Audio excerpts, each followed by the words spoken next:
L'EPR, le réacteur nucléaire français de 3e génération, fonctionne enfin en Chine. Voilà, il fonctionne toujours pas en Europe. Vous savez qu'en Finlande, on leur avait promis une électricité à partir de 2009. Ils attendent toujours, les Finlandais. Hein. Ah oui. Et à Flamanville, nous dans la Manche, ils devaient commencer à produire des électrons en 2012. On attend toujours. Eh ben, en Chine, ils sont partis après et ça y est, ils sont arrivés.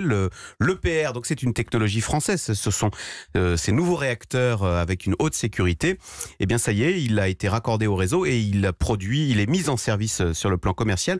Donc c'est une bonne nouvelle pour EDF parce que ça veut dire qu'au moins sur le plan technologique, ça marche. Cette technologie, ce réacteur. Ça marche, en même temps, il n'est pas mis en marche depuis longtemps. Il faudra voir sur le long terme s'il marche. Enfin, ça y est, il produit des électrons. Voilà, alléluia. Reste un problème, c'est le coût. Parce que EDF... Il est très élevé. Eh ben oui, EDF avait dit au début, l'EPR coûtera 3 milliards. Finalement, on est plus à autour de 10 milliards d'euros. Donc le problème, c'est que...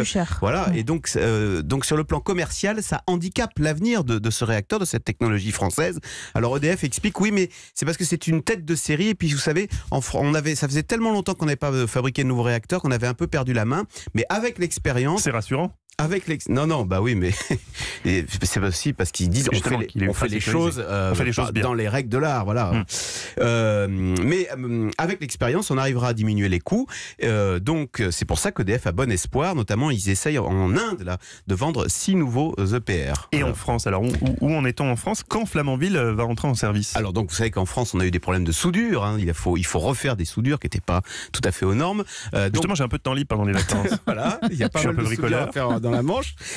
Donc il doit entrer en fonctionnement en 2020 théoriquement et ensuite si jamais les coûts baissent et que tout fonctionne bien, vous savez qu'Emmanuel Macron a dit lors de la PPE là, il y a 15 jours qu'en 2021 on verrait si on construira en France de nouveaux EPR, d'autres EPR. Il faudra que le coût soit plus bas et puis il faudra aussi que la population, il y a le problème de l'acceptabilité sociale. Oui mais alors Eva, vous savez que quand on pose la question à EDF, ils disent ça dépend de la façon dont on pose la question. Si vous dites aux gens est-ce que vous êtes pour ou contre le nucléaire, les gens répondent non. Mais si, alors EDF m'a sorti la question, si vous posez aux gens la question, que pensez-vous du recours au nucléaire pour produire de l'électricité? Eh bien là, les réponses sont bien plus mitigées. Elles sont 25% en faveur, 20% contre. Et puis il y a de nombreuses personnes qui disent ne pas avoir d'avis. Vous voyez, c'est subtil.